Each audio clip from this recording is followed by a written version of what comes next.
What's going on, y'all? Welcome back to another episode of the Struggle to Strength podcast, your source for real-life application on how to turn your struggles into strengths in all things mind, muscle, and money. I am your host, Josh Levine. I'm joined here by my longtime friend and my co-host, Travis Hatch. And today, we are here to talk to you about a real mental health epidemic that we have in the world today. If you guys have been listening, we recently had a chance to speak with Dr. Sandeep Nayak, a leading researcher at Johns Hopkins Center for Psychedelic and Consciousness Research. If you haven't listened to that episode, I highly recommend scroll back a few and check it out. But this really made us curious to learn about other psychedelic therapies and what they are and how they work. So ketamine therapy is quickly growing as a quickly growing industry. It's changing the game by combating the mental health problems that so many face in an alternative way. So if you or someone you know has ever struggled with mental health, I think most people would say yes, whether it's anxiety, depression, PTSD, OCD, addiction, or otherwise. There is a real epidemic in the world today, and it's getting worse over time. And we need to do something about it. So in this episode, we speak with Remi Drozd, who's an ER doctor. He's a kite surfer. He's a savage mountain bike rider. He's a friend of my dad's. That's actually how we got connected. My dad is a absolute savage mountain bike rider, and he hooked me up with Remi. But he's also a psychedelic medicine expert whose purpose is to provide truly actionable and sustainable solutions to positively impact the mental health crisis through the use of psychedelic assisted therapy. And today, we're going to be learning about the power of ketamine. So stay tuned, because it was a fascinating episode, and it aligns really well with what I believe in to avoid Band-Aid solutions and actually address root causes to create truly lasting, sustainable change. So you're going to love it. Stay tuned. But before we get into it, we ask that, as always, if you love this episode, please give us 5 stars on Apple or a follow on Spotify. Scroll to the bottom of your page, tap that 5 stars, leave a review. We would really appreciate it. Share us on your socials. You can find me at Josh Levine Fitness, Travis at Travis Hawks Media. Links are in the show notes. And that's it. So buckle up, because this is a fascinating episode. Get ready to dive deep into your subconscious mind as we welcome Remi Drozd.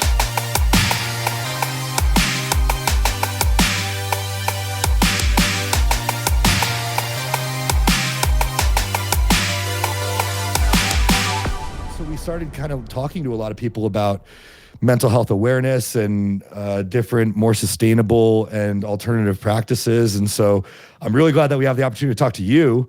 So I would love to, have you introduce yourself, and kind of like you sent us in your bio, just tell us a little bit about who you are, where you come from, and how you got to where you are now with ketamine assisted therapy. I think would be a great way to kick things off. Great. So, my name is Remi Drozd. I'm a ER physician by training, board certified, and worked in a community hospital for 8 years. But I had a few other interests. I became a fellow in wilderness medicine. I would take sabbaticals regularly, one of which I went to Nepal, and I worked at a high altitude aid post. Spent some time in South America. I ended up helping run a position up Aconcagua. And but more recently, I started to explore more active coping mechanisms. All my patients are in this passive coping mechanism. Doc, what do I need? And take this, call in the morning kind of vibe. And I did training, a short course with Hopkins, and then I recently moved to California and did a longer experiential training with a group in the psychedelic healing arts, and it's really psychedelic assisted psychotherapy that I've just recently kind of entered and see a huge potential in. I love that, and I completely agree, and I've expressed the work that I've been doing with psychedelic assisted therapy.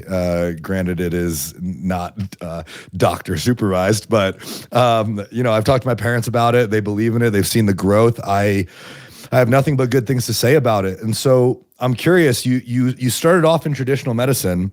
Mm-hmm. What made you want to transition into psychedelic therapy? Part of it is actually what I just was saying. There's Western medicine has a beautiful strategy of taking care of a lot of things. I worked at a really great cardiac hospital where someone came in with chest pain and they're having a heart attack, an infarction, plaque is blocking the vessel, and we can get in there and unblock that vessel. Man, there's no better place to be than that hospital that minute. And a fracture, an infectious process, we fix it. But that's like 30 or 40% of what we do. And I realized a lot of people were there for something that had nothing to do with what their complaint was. They didn't quite know what was wrong, but they were suffering. And I started identifying that people needed to have more awareness about what it is that perhaps brought them there. What is the root cause behind why you have these various pains? And I saw so much, drug addiction. It's strange.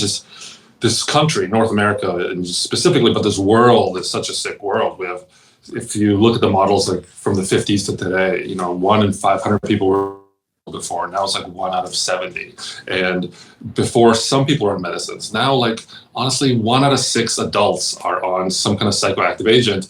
And so we're the most disabled and most medicated country, but we're working so hard to get better, but we're not getting better. So something's wrong, something's not working. So my interest was in finding a more active coping mechanism. So with psychedelics, it's kind of like it's more of a active model like physical therapy. Rather than just taking a medicine and getting better, we stop, we try to really create an intentionality, figure out what is wrong, what's the narrative that really is serving you or not serving you, and then trying to see if we could disrupt that and look at your life, and rather than medicating it, rather than adapting these really maladaptive strategies to get through life, come up with a way that will serve you and everyone in your community and help you get better. I love that. And I couldn't agree with you more. I think that a lot of times, especially in the Western world, the process is along the lines of here's what's broken, here's how we fix it. Yeah. And it's very black and white. And the brain is, we don't know that much about it. We had a gentleman named Toby Pasman on here who does like neurostimulation, and he's an expert on the brain. And we know more about outer space and like the ocean than we do the brain, really. It's incredibly complex. And so I agree. I think that in our Western world, this is broken, this is how we fix it is it's too much of a Band-Aid solution. Take this to offset this chemical imbalance instead of, and not to say that the chemical imbalance doesn't exist, but like work through, understand what your thought processes are and why it's happening. Same thing if you wanted to lose weight. Don't just take a pill and do some detox diet with a skinny fit tea or whatever it is. Like, learn what habits and routines you can change to help you get to your end goal. So now our ability to like combine psychedelics and things that help us think productively with therapy seems to be this new wave that's been incredibly helpful. And I know that, we have psilocybin therapy, we have psychedelic therapy, and I'd like to learn more about ketamine. So what is it about ketamine that helps us understand more about ourselves and the problems that we're facing? Yeah, sure. It's all, to answer your psilocybin versus ketamine question, it's all in the same spectrum. I'm in training to use MDMA when it's legal, probably next year, and in trainings with people are generating these spaces for psilocybin. I look forward to soon offering all three and other modalities. This one is unique because it's short and it creates a lot of introspection.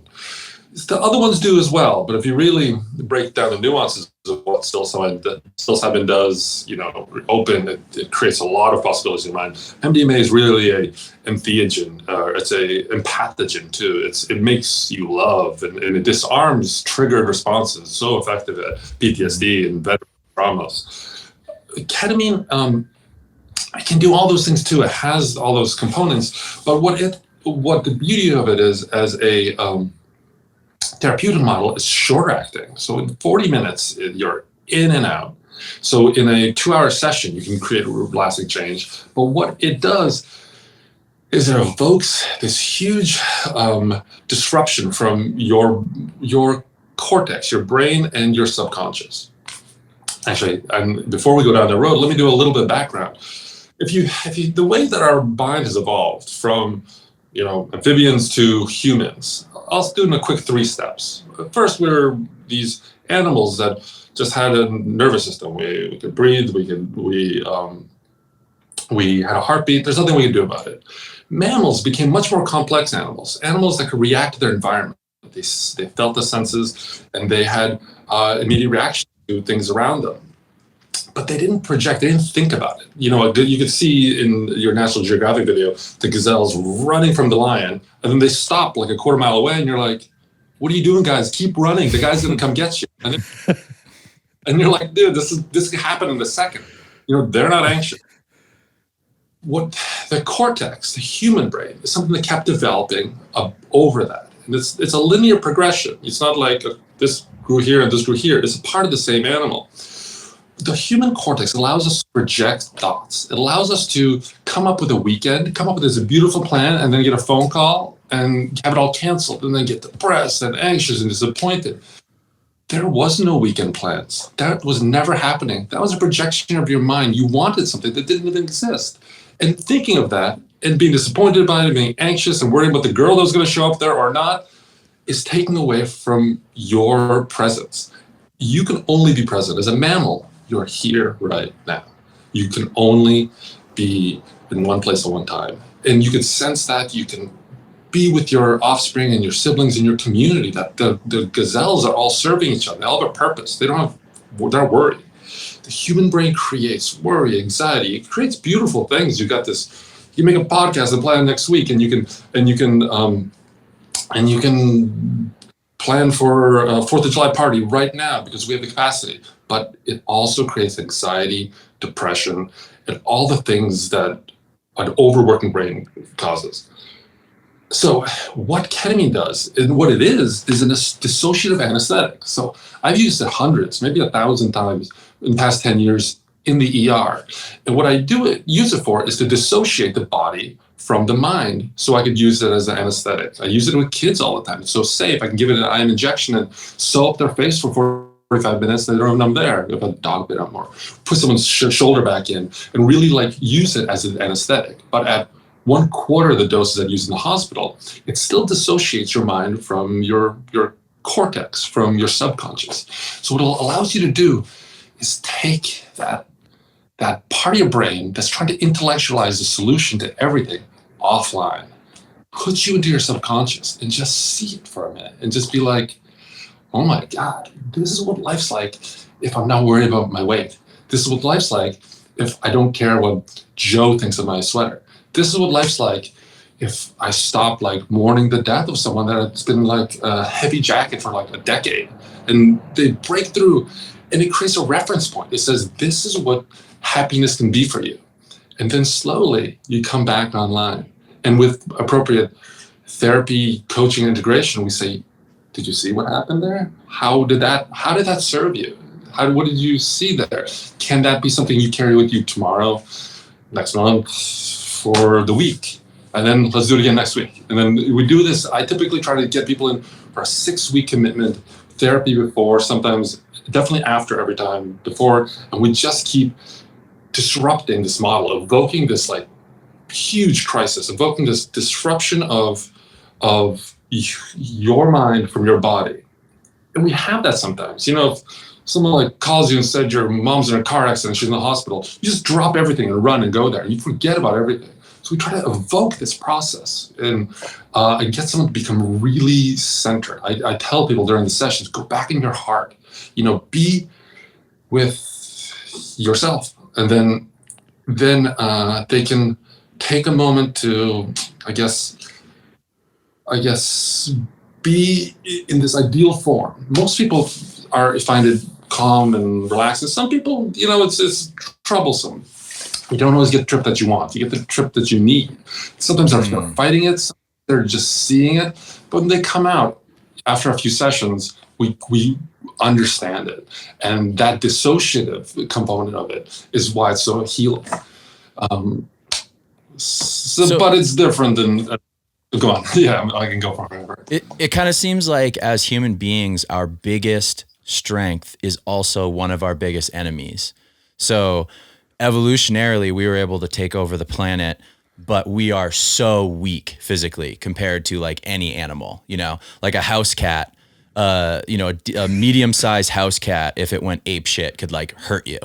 Versus like a person that size, you just be like goodbye, snap, And so like in like, if you think like going back in time in hand-to-hand combat against like predators, we would never stand a chance except for our ability to imagine things and come up with plans and like convince people of things that hadn't happened yet. And so it's almost like that biggest strength that we have is one of our biggest enemies, because it also comes with all the other side of like worrying about things that don't matter, anxiety, all of that stuff.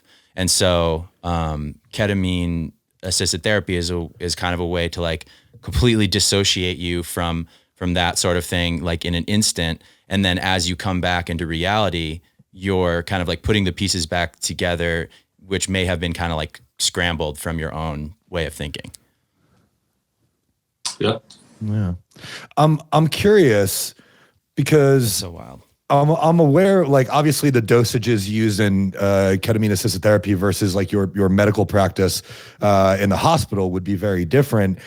What kind of doses are used in ketamine assisted therapy, and like what are they like for the listeners? Because with those familiar with psychedelics, like we have the 5 stages. You like the stage 1, stage 2, stage 3, stage 5 being like the hero's journey, where that really profound like ego death and whatnot comes from. But what kind of doses do you use in ketamine assisted therapy? What's that like? Yeah, good question. There's also the modalities. So there's 3 ways of offering it. There's some form of oral lozenges, something that dissolves in your mouth, and there's IV, an infusion, and then there's intramuscular injection.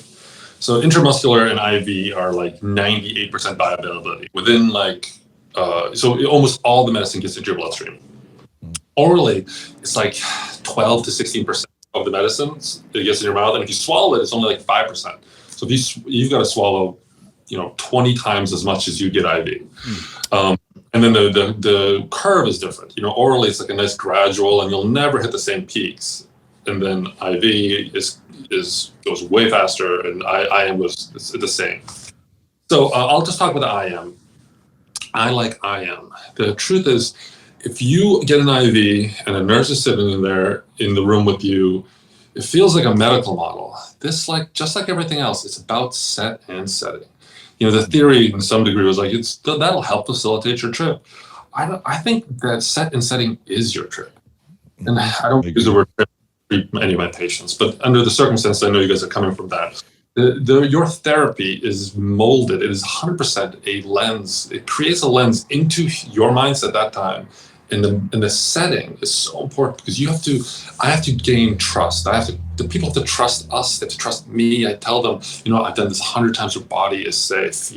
Nothing you do, no sounds you make will ever be something I've never heard before. So let it go. So that is part of not starting an IV and having a random nurse in here. And one thing I didn't like about the Western model of medicine is I could be behind there and have a great patient interaction and write the orders, and a nurse goes in there that like, I love my nurses, but could be had a bad day, and the therapist might be disgruntled. Something happens, and I'm like, you don't have the full high touch experience. I'm injecting the medicine. I'm there. We're holding hands, touching. We're creating the contact. So IM is the way I give it. But I'm not answering your question. 1 milligram per kilogram is a great starting dose. And we really top out at 2 milligrams per kilogram. And 2 is a lot. To be honest, I haven't given anyone. That's a lot. But 1 to 1.5 is the therapeutic range. And someone that is ready, I will start them at 1. And I let them know at 1, you're going to have a dense trance-like state. You'll have, you'll feel untriggered. You'll feel disarmed. Most people float. There's always this river sensation. The playlist is very important.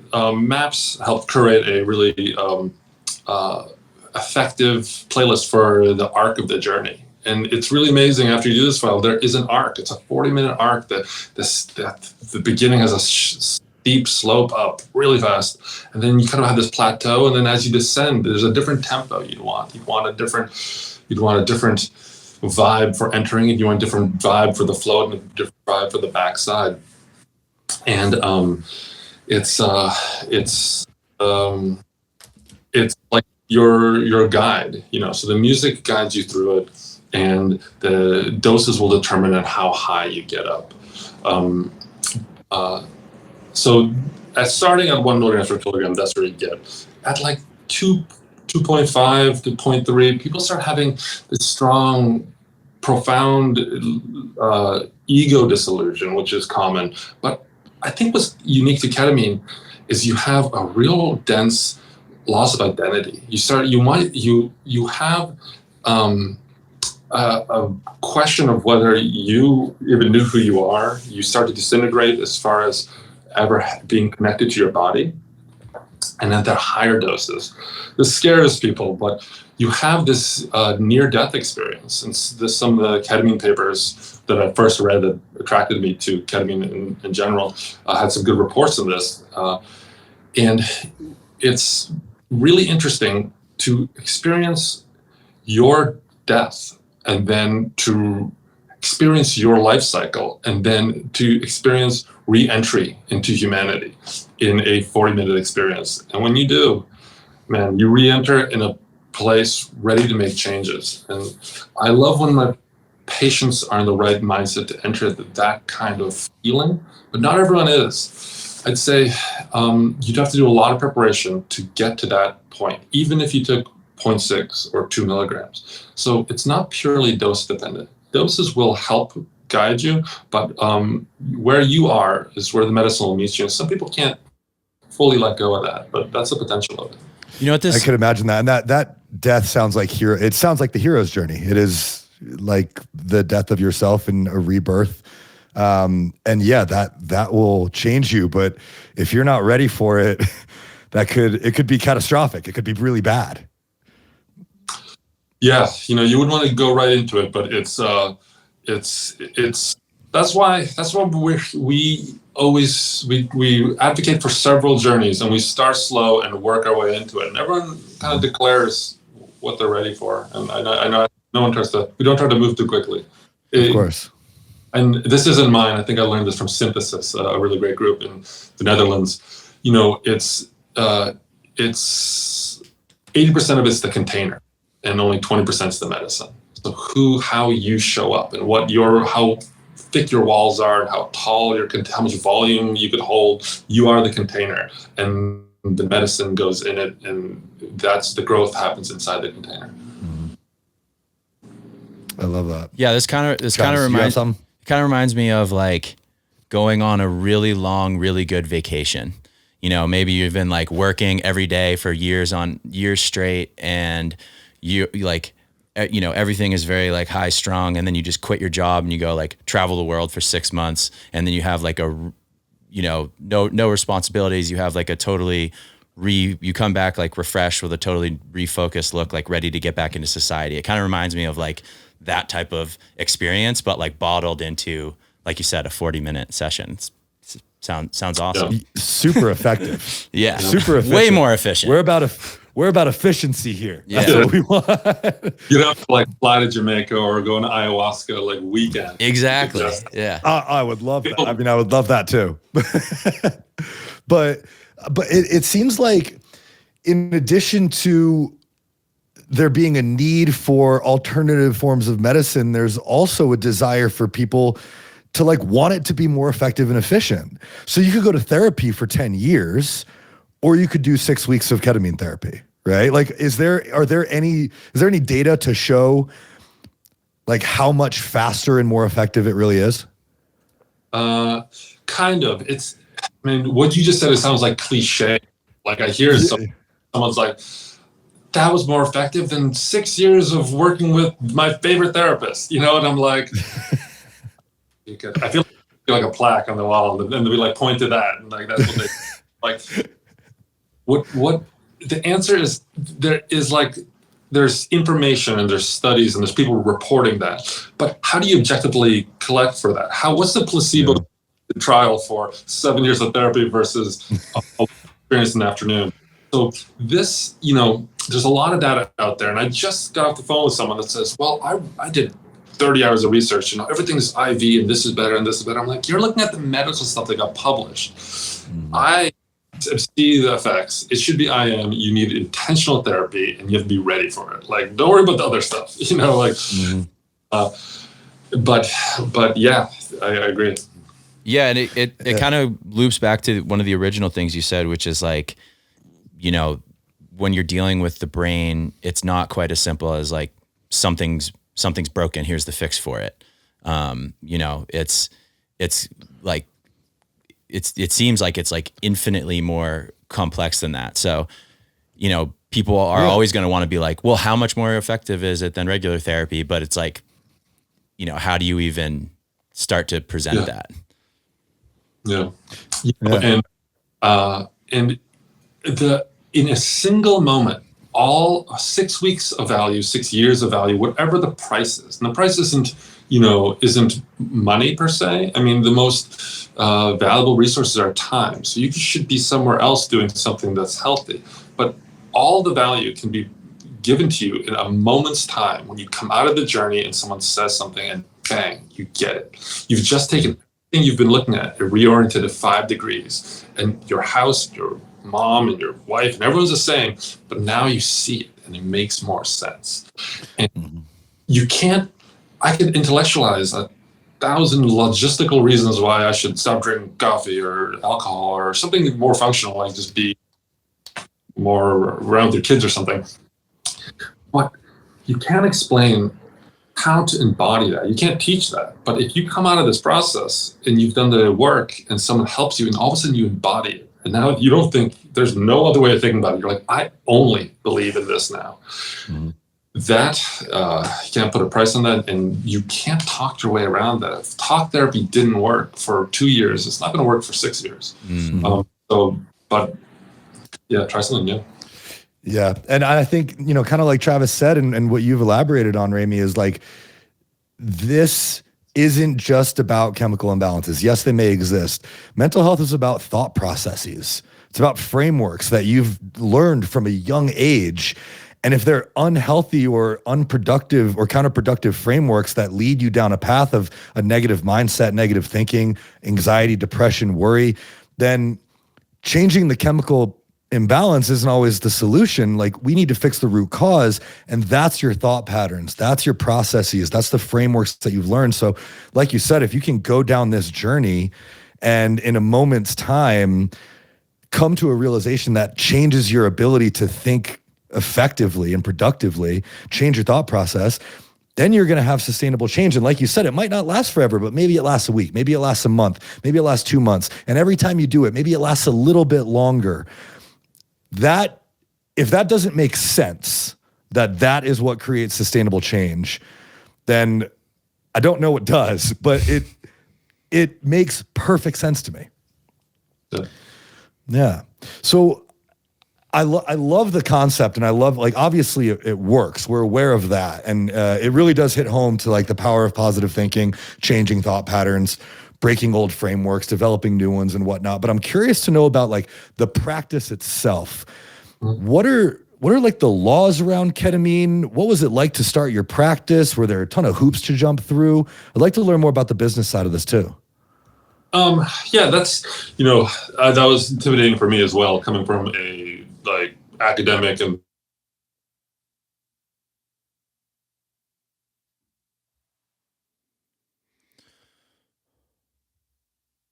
off of PCP in the 60s, and they found that the profile that was so safe that the Vietnam War, like the heat of the Vietnam War in the 70s, they rolled it out as a buddy drug. So they gave it to people to inject their friends when they got injured, because their blood pressure and their their cardiovascular, their respiratory status would be intact. So this medicine has been in heavy use in the 70s. So it's not a new medicine. It's highly, it's generic and has been for a long time. And so getting access to it was easy. I've used it for a long time, and basically all I have to do is, go through a little bit of paperwork, and I can get it for use. It's Schedule 3, which means in reference, I'll say Schedule 1 drugs are like, cocaine, where there's no medical use for it and it's highly addictive. Schedule 3 means there's some addictive properties and there are definite medical uses, but because it has some addictive properties, it's controlled. But Schedule 3 means I don't need like a safe and like a camera on it in my office. I can keep it in a safe, but getting the medicine and applying for a license was the same as opening any general practice office. Ultimately, what the thing that mattered to me is that I had to make sure that the practice aligned with my my purpose, and so I had to make sure that I had the proper training and the proper therapists around me. So when I did trainings out here in Topanga in LA, I met several therapists there that were informed in non-ordinary states of consciousness and had guided used other plant medicine to guide people and had been trained in ketamine-assisted psychotherapy. So the biggest thing for me was to make sure I wasn't giving the medicine to people and sending them to traditional talk medicine therapists. I think ketamine and this space in general is wasted on the wrong, if not the right modalities aren't utilized. So I have a team of like 8 therapists now that I know I trust and will be able to hold space correctly for the people I give this to. So for me, the getting the medicine and getting the office was one step, but really to create the whole experience is the part that I'm still doing, and that was building this team. So I have a great team now, and everyone I meet, I make a personality match. I go, oh, you should meet this therapist, or you should meet this one, and once we connect them, then we create the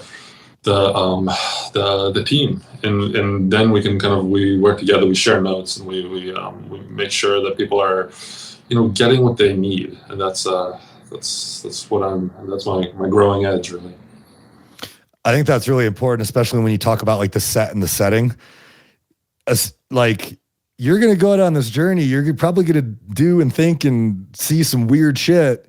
And if you're not comfortable sharing those things with people, I think that's part of why a lot of traditional therapy doesn't work for a lot of people, is like there's not a level of trust and that allows for us to like tell things that we've never told anybody before in our lives and work through shit that like we're extremely self-conscious of, or like upset by. And so it's cool to hear that there's a process for like essentially just almost matchmaking like a client to a therapist as to how they're going to fit, who they're going to interact best with.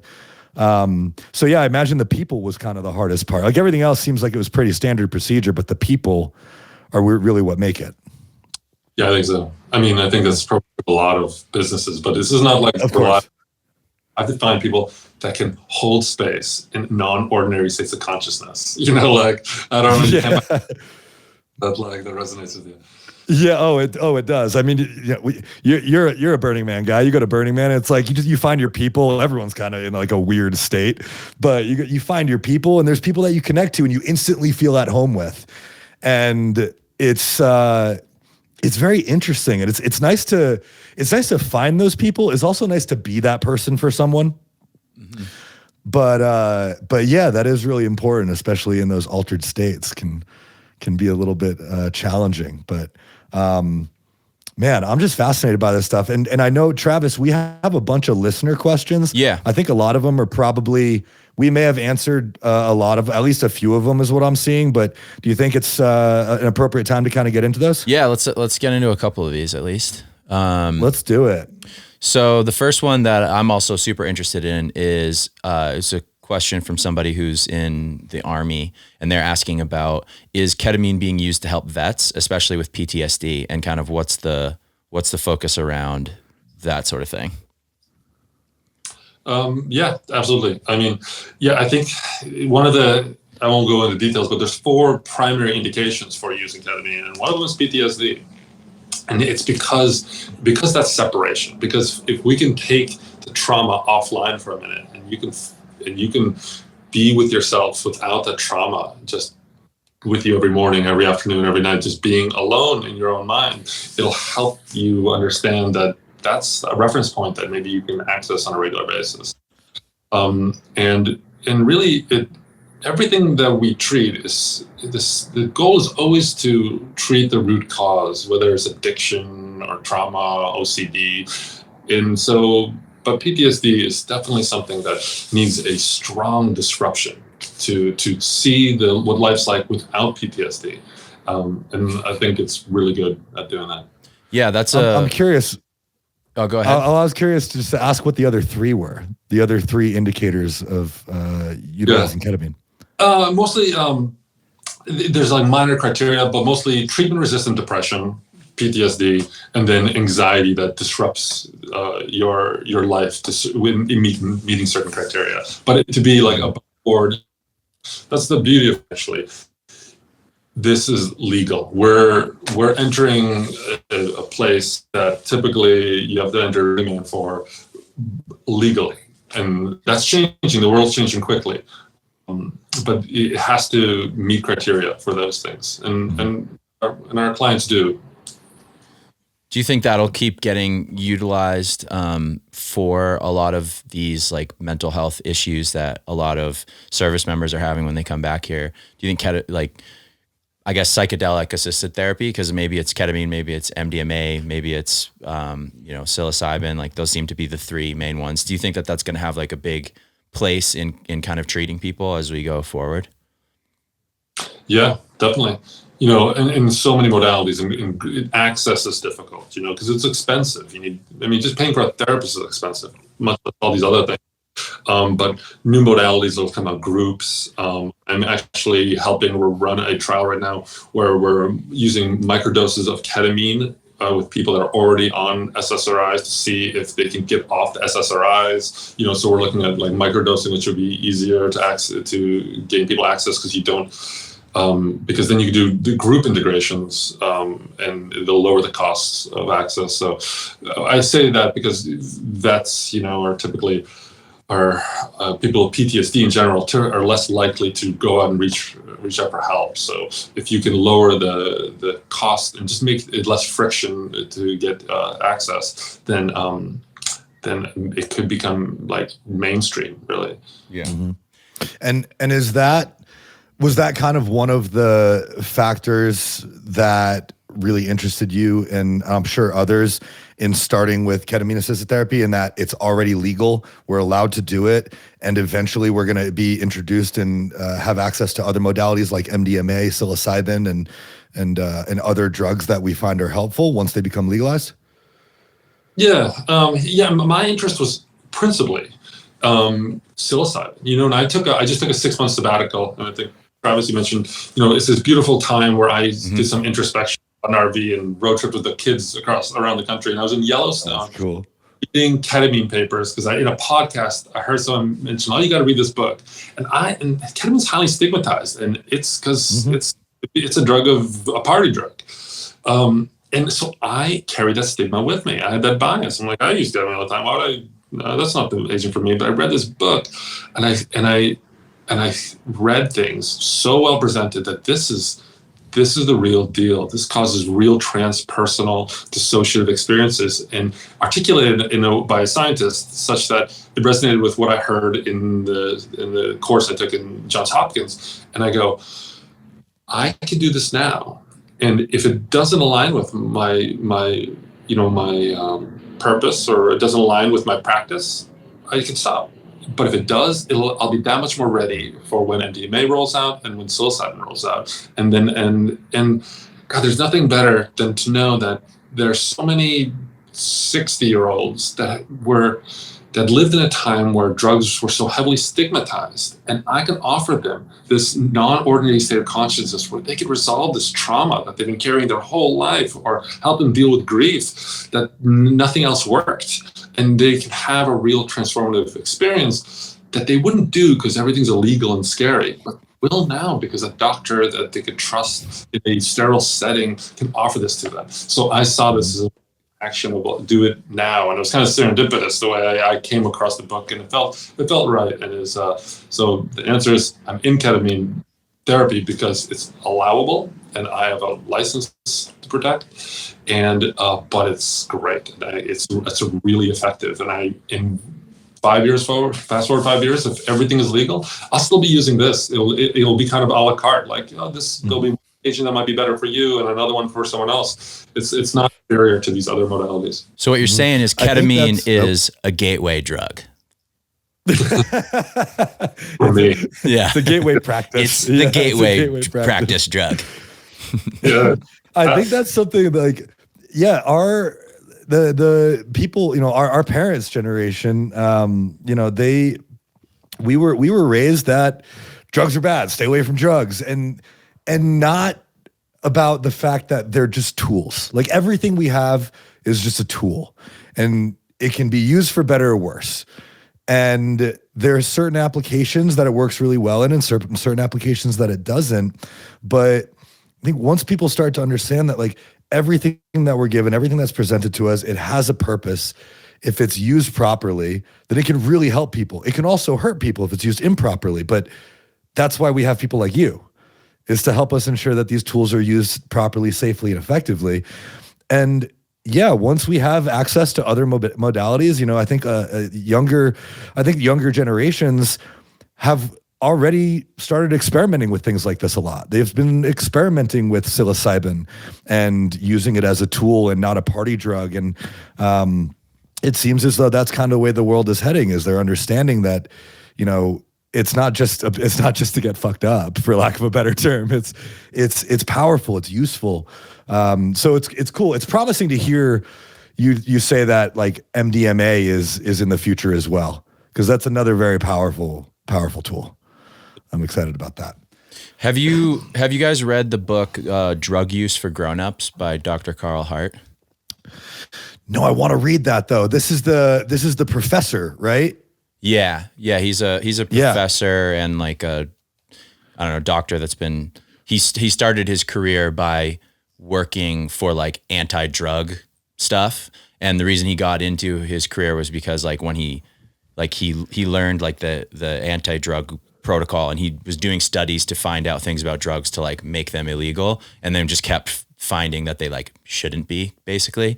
And then he uses like different drugs himself. And it was just, I don't know. I was just wondering what your thoughts on it, where it's an interesting book. Yeah. I know him. I've kind of been in this space. As soon as I started to go in this practice, I've had to read much denser things to help my patients and reading the literature. But it's on my list. I've heard it. I saw it come through my feed a couple times. But it's. I had a patient the other day that kept, every time the back end, she's like, "Why? This is bad. I'm doing drugs." Mm-hmm.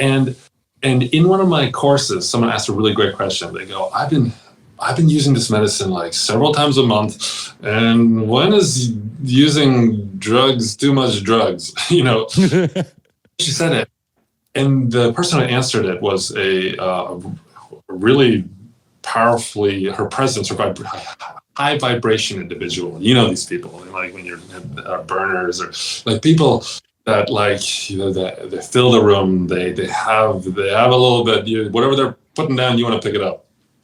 And she says, you have to have a reverence for each experience. You have to have intentionality. If you prepare mentally, you allocate time, you're going to create proper integration, and you go into this space as a journey, as a healing experience. I don't give anyone drugs. I give them a medicine, and we are healing together. And it happens to be a psychedelic. And so this healing ceremony, if you want to use that word, or this healing practice, can be used weekly or as often as it needs to, as long as you create the space for it, and you're integrating it after. And then these grown-ups can heal all they want. But if it's Friday and it just pops up out of nowhere, and you're also drinking, and that's then you're abusing it. And that's true of anything. Yeah. Cannabis, alcohol, carbohydrates. Like, I'll just get a donut. Like, that's carb abuse. Yeah. I mean, I was gonna say, like, a lot of us have been using or even abusing drugs every single day since we were like 13 or 14 years old, in caffeine, and like take like a couple grams of caffeine and tell me that that's like a harmless substance. You know what I mean? Like, it can totally your last cup. Yeah, that'll be your last. That'll be your last headache. So, it's kind of interesting. It's like, who determines what's a drug and what's just like a thing that, you can, if you drank like 4 Bang Energies, which would be like, no one's carding you at the store telling you to not do that. That's like, how much damage did you just do to your heart in, a couple hours? So, yeah. And that's kind of, go ahead. That I've probably admitted 10 young adults from pre-workout related injuries, rhabdo, small heart attacks, like, actually, but those things, but like real profound experiences. And like, I started asking that. I like look at them. I'm like, if you look like Josh, I'm just going to ask, do you pre-workout? And I don't like anticipate what all the mistakes they could be making. And like, my discharge instructions are like, don't take pre-workout ever again. Like, whatever's in there is not good for you. It is for sure hurting your body. And it's probably just hasn't made it on the radar of the FDA. That's honestly something that concerns me, because when I was younger, I drank so much pre-workout. I would drink pre-workout like before I went and played football games. It's like, that's such a bad mistake. My mom always said, don't do that. And I was like, whatever. And now I'm like, fuck. I don't know why. And that was in the Jack 3D days. Yeah. That was back in the Jack 3D days when they were using methyl diet, however you say it. And yeah, everyone's trying to make pre-workouts that are like really powerful that you feel. And then you feel them and you're like, oh shit, I think I'm having a heart attack.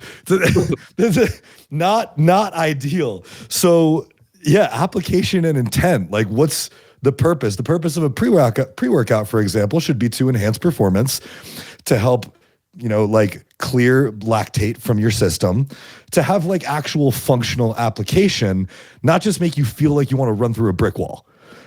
And I think the same holds true for any of these other drugs. It's like, what's the intention behind you using this drug? Are you just trying to party and get fucked up? Are you just taking it because like whatever, you're already having fun and why not add to it? Or are you trying to work through something? Are you trying to learn something about yourself? Are you trying to answer a question? Are you trying to get closer to somebody? There has to be intent. Mm-hmm. Yeah. Yeah, definitely. Yeah. We do have a couple other questions, and this one I'm actually really curious about as well. This comes from my girlfriend, Alexa, who is curious to know, when ketamine therapy was introduced to the medical world, were there hypotheses to a specific patient profile that it may treat, like specifically PTSD, specifically depression or anxiety? Or was it kind of just like an experimental blanket treatment that they used for a number of ailments to see what it worked best with? Good question. I'll confess that I don't know the details of the history. I've read I think the best books outlining it, but I haven't dug deeper. The earliest stuff came out like in the 70s, but the papers that I would say that were unique were in the 80s, and the ones where I'd say where I started taking notes were in the 90s. Klopp, I think, Eli Klopp, I hope I'm pronouncing it right, produced a really good research in Russia looking at addiction. And I remember reading that chapter in Yellowstone and being like, this is profound, where he created a real intentional 1 or 2 week retreat for people that were using alcohol, that were going for alcohol rehab. And alcohol rehab, like effectiveness, remittance, it's like 13%. I don't want to quote that as science, but it's very low. And I'm sorry if someone's listening to this and they know the number is higher or lower. But he was getting something in the order of like 70 or 80%, or let's say a 70% just adding ketamine. And then he created a really good program, creating intentionality, having people meditate daily and think about their vibration in the universe, and then journaling, and then changing their diet to a lower detox. And then, and this is something I tell every one of my clients, this is part of my program, kind of based on his addiction medicine, and detoxifying, and looking at the agents that you add to your body that dull your senses and the ones that inflate your ego. caffeine, 5-hour energy. These things inflate your ego. They make your human brain so active that you can't be in your subconscious. And the sedatives deflate everything so that your subconscious doesn't make sounds, so that you can't be yourself. So this asks you to do several steps to really, really, really be conscious, so that when you take a journey, a round trip ticket into your subconscious, when you're down there, and the return, when you get back home, hopefully some of your baggage gets stuck in baggage claims, and you don't have around. You just leave it there and on. And so went from, let's say, 15% effectiveness to 70% effectiveness, and then with a program, you got to 88% effectiveness. Even looking at 1 and 5 years out, I don't know 5 years, but it's definitely 1 year out for alcohol. Interest in alcohol treatment. So that answers the question in one regard. Yeah. The newer stuff that I've looked at in 2005, I read a study recently, and this is when they started really looking at treatment-resistant depression. And I'll admit that I don't know enough about the literature to say all the population were looked at, but addiction was really closely looked at early on, and then they looked at treatment-resistant depression, and then other things have been rolled out. It's really interesting. And it all works pretty much the same way, by dissociating, entering into the subconscious, learning more about exactly what's happening down there, why you feel the need to either think a certain way, desire a certain thing, overcome that, have peace with it. Yeah, more or less. Yeah. The root cause. Why are you sedating the hell out of your mind every day? What unresolved traumas are you carrying? What grief do you have daily? Why are you so mind? Okay, so I have another question now. So this past year for me has been arguably easily one of the most transformative years of my life, and definitely the most transformative year when it comes to the work that I've been able to do in therapy.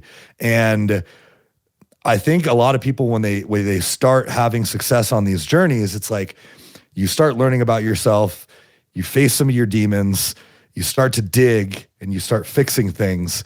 And the deeper you dig, the more you find. And that can be really overwhelming, even on a long duration, like a long period of time. Do you find that because you're shortening that window and you're getting a lot more done in a smaller time frame, that people at all ever get overwhelmed with the amount of work that they have to do? I think most people show up overwhelmed to some degree. They don't turn to a brand new modality because everything's been okay all month. So this is an extension, and typically this new orientation, this new tool they have, not the treatment itself, but when they leave here, this idea of God, I should try this. God, what if this were my life? Or that typically makes it less overwhelming. And then if it's too much, I tell them to pause and then open it up during therapy again. It's surprisingly no. So the answer has been, for me, surprisingly no. But Josh, it sounds like you might not have one of the classic indications for it. If you fell in the category of worried well at all,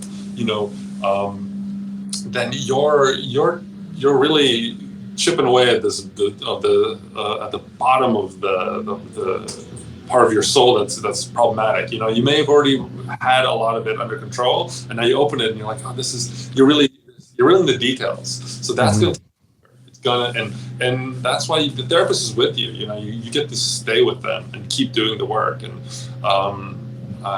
you could always come back to the journeys and do a little bit of the work on a daily basis. Mm-hmm. Yeah, I think that's valid. That's very valid. Now, I think the most important question, I'm looking to make sure if we did touch on all of them. I think a lot of them were answered previously in our conversation. But the most important question that I think everyone's wondering is, where can you get ketamine-assisted therapy? Is it all 50 states? Is it only certain states? Where can we go? I don't know. As far as I think it's. I don't think there's anywhere you can't. Okay. It's been, on the World Health Organization top 50 medicines that helped society for like 20 years. So ketamine is accessible in every state. What you need to do is find, an informed team. And you'll find clinics all over the place, infusion centers, place where you can show up, get an infusion, and then go home. That doesn't have zero value, but that has less lasting value in my perspective. And we could have this conversation for a long time. Where I would start is maybe, like, a lot of people could find me locally, but a lot of people that will ask me in Idaho, what do I do next? How do I get involved in this? Is I would steer them to like a place like psychedelicsupport.com or Healing Maps and find a therapist. And then even like I'm working with some people that are like, I really want to work with you.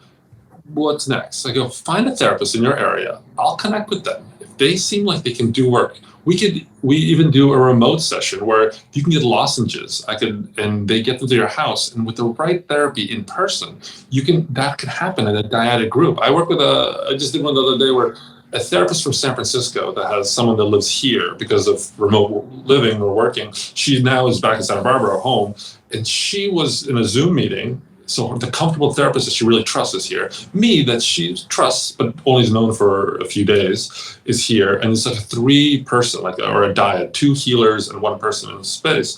So if you can find the team, you can have it anywhere in the world.